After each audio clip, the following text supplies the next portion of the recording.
ठरलं तर मग या मालिकेच्या 27 डिसेंबरच्या भागामध्ये अर्जुनच्या डोक्यातून जाता जाता विषय जात नसतो सचिनचा. त्याच्या डोक्यामध्ये सतत तेच चालू असतं आणि त्याला सगळीकडे काही विचार करता येत नाहीये, फक्त सचिन आणि सचिन. तितक्यात त्याचे एक क्लायंट आलेले आहेत. त्या क्लायंटच्या सोबत त्यांचं डील झालेलं आहे आणि त्या क्लायंटला तो फर्दर डिटेल्स ज्या आहेत त्या तुम्ही चैतन्य गडकरी यांच्याकडे द्या असं सांगतो आणि त्यानंतर मग ते क्लायंट निघून जातात. त्यानंतर मग चैतन्य येतो आणि चैतन्याला अर्जुन म्हणतो, "काय झालं? जे स्टेटमेंट घ्यायला सांगितलं होतं ते झालं का? मिळालं का?" याच्यावरती चैतन्य म्हणतो, "नाही, तो माणूस काही भेटला नाही आहे, त्याचं स्टेटमेंट राहिलंय." अर्जुन त्याच्यावरती खूप चिडतो आणि "तुला कधीपासून ते स्टेटमेंट घ्यायला सांगितलंय?" असं उगाचच बोलायला लागतो. यावरती चैतन्याला कळतं की अर्जुनचं काहीतरी बिघडलेलं आहे आणि आता तो म्हणजे उगाचच चिडचिड करतोय आणि तो म्हणतो, "अर्जुन, काही झालंय का?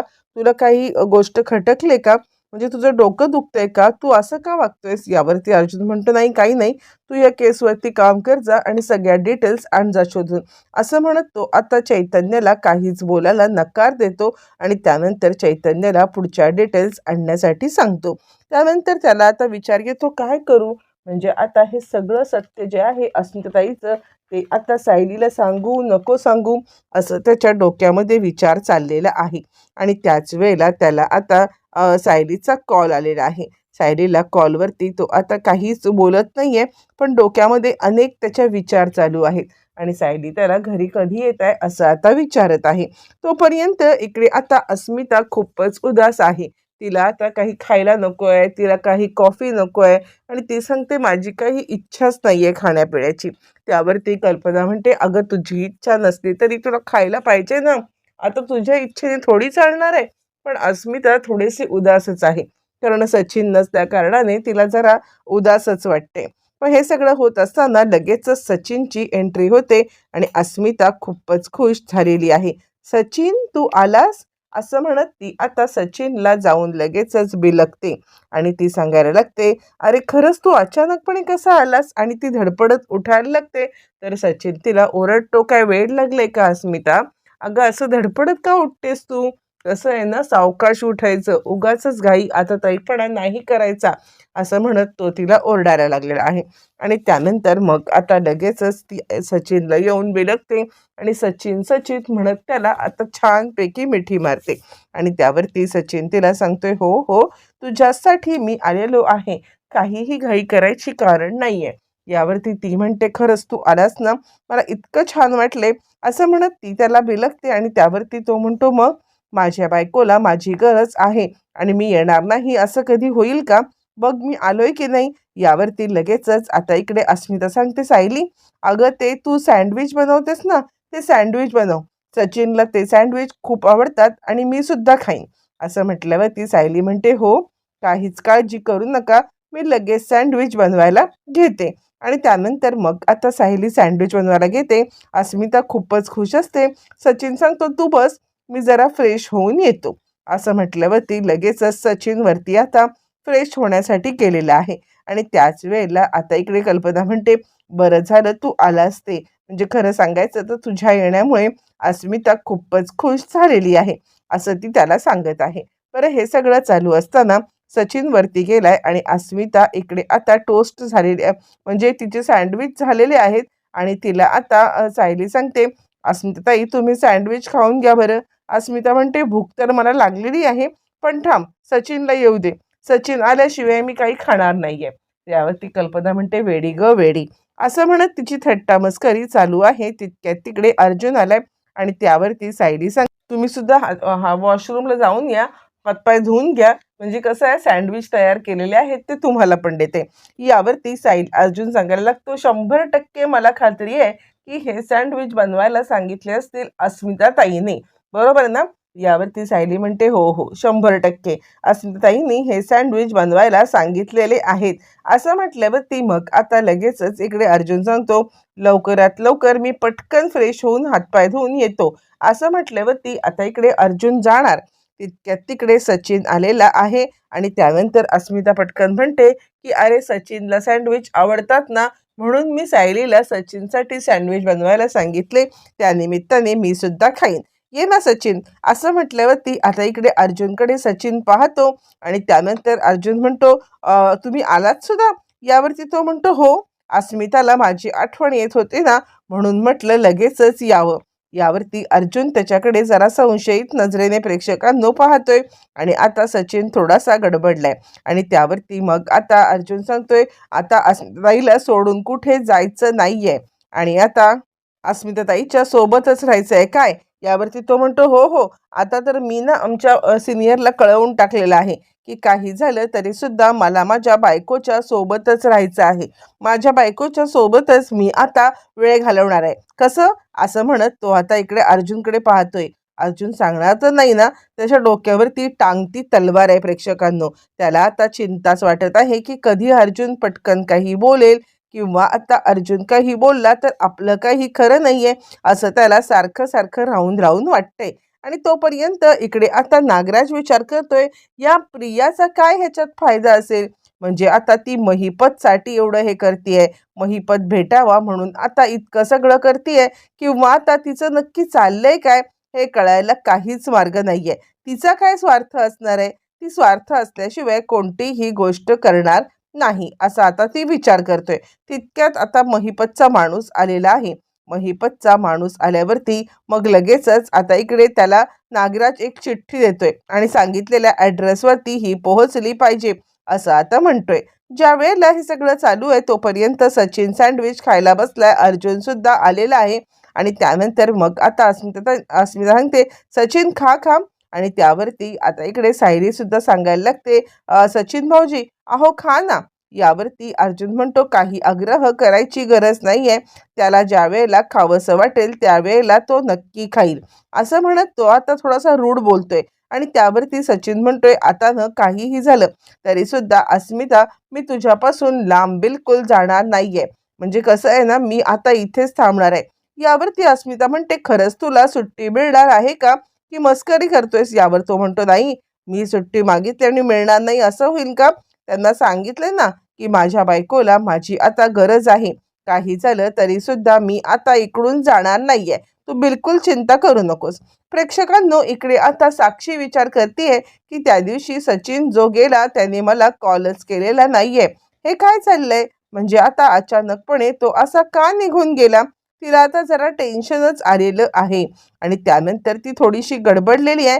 कंटिन्युअसली सचिनला कॉल करते, पण सचिन तिचा कॉल काही उचलत नाहीये आणि त्यामुळे ती थोडीशी अस्वस्थ सुद्धा आहे. आणि काय चाललंय, सचिन का कॉल उचलत नाही, का कॉल उचलत नाही, असा तिला प्रश्न पडलाय. तितक्यातच एक माणूस आलाय, एक माणूस आलेला आहे आणि तो माणूस आता इकडे बोलत आहे, की हे बघा, ही चिठ्ठी घ्या. आणि ती आता थोडीशी गडबडलेली आहे आणि ती सांगते, कुणाची चिठ्ठी, काय चिठ्ठी, असं म्हणत ती आता विचारतीये. पण त्याच वेळेला लगेचच तो माणूस ती चिठ्ठी देऊन प्रेक्षकांनो निघून गेलेला आहे. आणि त्यानंतर साक्षी ती चिठ्ठी वाचते. सावध रहा, अशा प्रकारची साक्षीला ती चिठ्ठी लिहिलेली असते. ज्या वेळेला साक्षीला ती चिठ्ठी लिहिली असते, साक्षी ती चिठ्ठी वाचते. कोणी लिहिली असेल? अण्णांनी? नाही नाही, पण खरं सांगायचं तर आता अण्णा मला अशी चिठ्ठी का लिहितील? काहीतरी गडबड आहे. अण्णा डायरेक्ट सांगतील ना. तिला आता काहीच कळायला मार्ग नाहीये आणि ती थोडीशी गडबडलेली आहे. आणि त्यानंतर मग आता लगेचच इकडे ती विचार करते, नाही नाही, काहीतरी गडबड आहे. कोण आहे? म्हणजे कोणी चिठ्ठी लिहिली असेल? ती लगेचच नागराजला कॉल करते. इकडे तोपर्यंत आता सायली सांगत आहे अर्जुनला, काय झालंय? तुम्ही काही उदास आहात का? कोणत्याही केसचा काही हे लागत नाहीये का? काय नक्की झालंय सांगाल का मला तुम्ही? यावरती अर्जुनच्या डोक्यामध्ये विचार येतो, काही झालं तरी सुद्धा मी आता सगळं सचिनची घडलेली गोष्ट सांगून टाकू का? म्हणजे आता सचिन नक्की काय हे करतोय हे सायलीला सांगू का? नको नको, पण मी हे सायलीला सांगितलं तर कदाचित सायली पटकन काही बोलली तर, किंवा तिला सुद्धा वाईट वाटू शकतं ना. नक्की काय आहे आता अजिबात त्याला काही कळायला मार्ग नाहीये. त्याच वेळेला तो आता सांगतो, नाही, एक केस आहे. एका क्लायंटची बहीण आहे ना, तिचा नवरा तिला चीट करतोय आणि त्या क्लायंटला कळत नाहीये. त्याला माहिती आहे, बहिणीला अजून हे सत्य माहीत नाहीये आणि बहिणीने अजूनही हे सत्य म्हणजे बहिणीला माहीत नाहीये. आणि त्यावरती सायली म्हणते, मग तिने तिच्या बहिणीला का नाही सांगितलं? त्यावरती अर्जुन म्हणतो कारण ती प्रेग्नेंट नाही, म्हणजे ती हळवी आहे.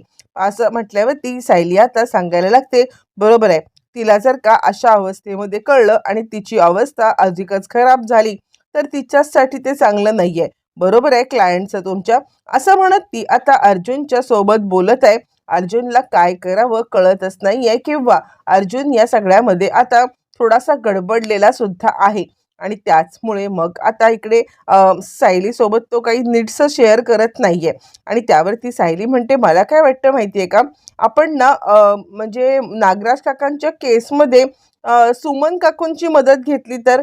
यावरती लगेचच आता इकडे अर्जुन म्हणतो, म्हणजे काय? त्यावरती आता ती सांगायला लागते, म्हणजे सुमन काकू त्याच्यावरती लक्ष ठेवतील आणि लक्ष ठेवून आपल्याला काय आहे ते सांगतील. कसं काय? यावरती आता इकडे तो सांगतो, ठीक आहे.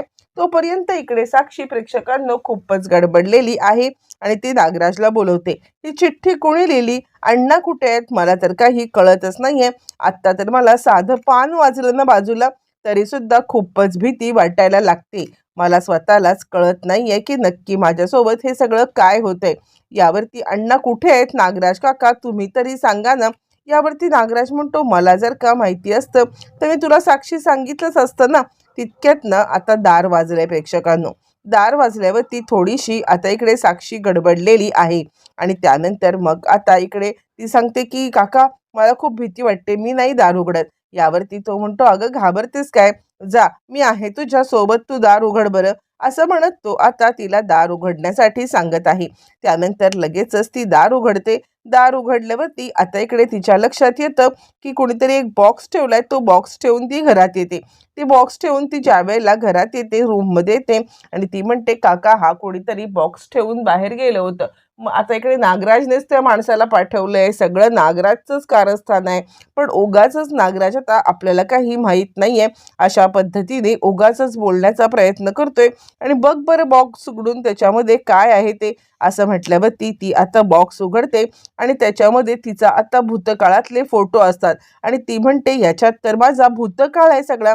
म्हणजे मला तर आता खूपच टेन्शन आलेलं आहे. कोण हे सगळं करते? काका तुम्ही सांगा ना की अण्णा कुठे आहेत? अण्णा कुठे आहेत ते मला कळल्याशिवाय मी आता अजिबात हे करू शकत नाहीये.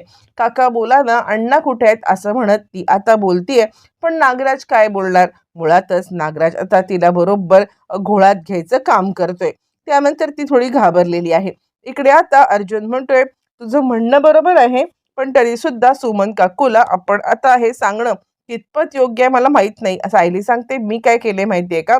काही झालं तरी सुमन काकूला इतकं स्ट्रॉंग बनवलेलं आहे की त्या आता कोणत्याही परिस्थितीवरती मात करू शकतात 100%. आणि काहीही झालं तरी सुद्धा त्या आता त्यांचा सामना सुद्धा करू शकतात. अर्जुन म्हणतो, ठीक आहे, आपण त्यांच्याशी बोलून घेऊया. आणि अर्जुन मागे पाहतो आणि तो म्हणतो, हे काय केलंयस तू? तू हा चार्ट तयार केलायस का? यावरती ती म्हणते, हो. ज्या दिवशीपासून आपण ठरवलेलं आहे ना की महिपतला या ट्रॅपमध्ये अडकवायचं, त्याच दिवशीपासून मी हा चार्ट सुरू केलेला आहे. असं म्हणत त्या चार्टवरती आता इकडे सगळेजण बघतायत, काहीतरी आपल्याकडून पॉईंट सुटतोय. हे असं एक पझल आहे ना की जे पझल सोडवणं जरा कठीणच आहे.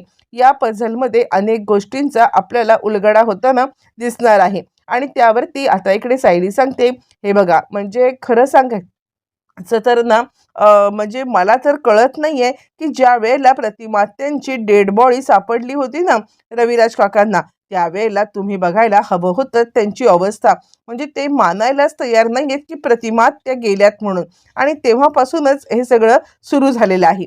त्यावरती अर्जुन म्हणतो, हो. आणि ज्या वेळेला प्रतिमात्याची डेड बॉडी मिळाली होती त्यावेळेला रविराज काका तर खूपच चिडलेला होता. म्हणजे सिनियर तर खूपच हे झालेला होता, पॅनिक झालेला होता. तो हे मानायला तयार नव्हता.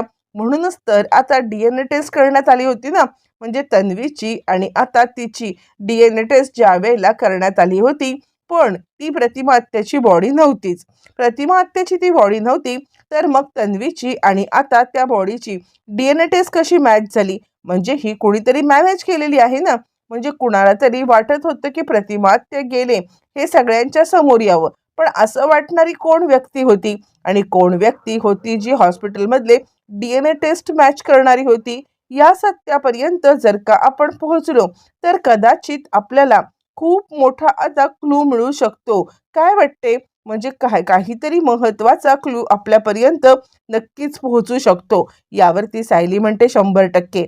जर का या सत्यापर्यंत आपण पोहोचलो, की कुणाला प्रतिमात्या गेलेली असं म्हणजे गेले असं समजावं असं वाटत आहे, त्यांनीच हे सगळं मुद्दाम केले, त्या व्यक्तीपर्यंत पोहोचलो तर कदाचित भूतकाळाचं सावट आता काय होतं किंवा भूतकाळ कशा प्रकारे आपल्यासमोर येऊ पाहत होता हे आपल्याला 100% समजेल. असं म्हटल्यावरती मग आता अर्जुन म्हणतो त्यासाठी आपल्याला त्या हॉस्पिटलमध्ये जावं लागेल. त्या हॉस्पिटलमध्ये कुणी हे सगळं केलंय, कुणी हे सगळं करण्याचा प्रयत्न केलाय, हे जोपर्यंत आपण शोधून काढत नाहीये तोपर्यंत काहीच खरं नाहीये. तोपर्यंत प्रेक्षकांनो आता इकडे नागराजने महिपतला ब्लॅकमेल केलंय. साक्षीचं खरं सत्य जाणलेलं आहे आणि ते आता बाहेर यायची वेळ आलेली आहे. काही झालं तरी सुद्धा साक्षीचं सत्य आता समोर येणार. साक्षी शिकरे जिवंत आहे. महिपत तू कोऑपरेट नाही केलंस ना तर साक्षीला मी एक्सपोज करणार. इकडे प्रेक्षकांनो महिपत आता इकडे चवताळलेल्या वाघासारखा आहे, ज्याला काही करता येत नाहीये कारण त्याला पिंजऱ्यामध्ये कोंडून ठेवलेलं आहे. इकडे आता अर्जुनचं इन्व्हेस्टिगेशन चालू आहे आणि अर्जुन या सगळ्यामध्ये काहीही झालं तरी सुद्धा या सगळ्या गोष्टींच्या मुळापर्यंत पोहोचण्याचा प्रयत्न सुद्धा करतोय. आता अर्जुनच्या हाती काय लागणार, अर्जुनला कोणत्या गोष्टीची काय माहिती मिळणार, येणाऱ्या भागामध्ये सगळ्या गोष्टी क्लिअर होणार आहे.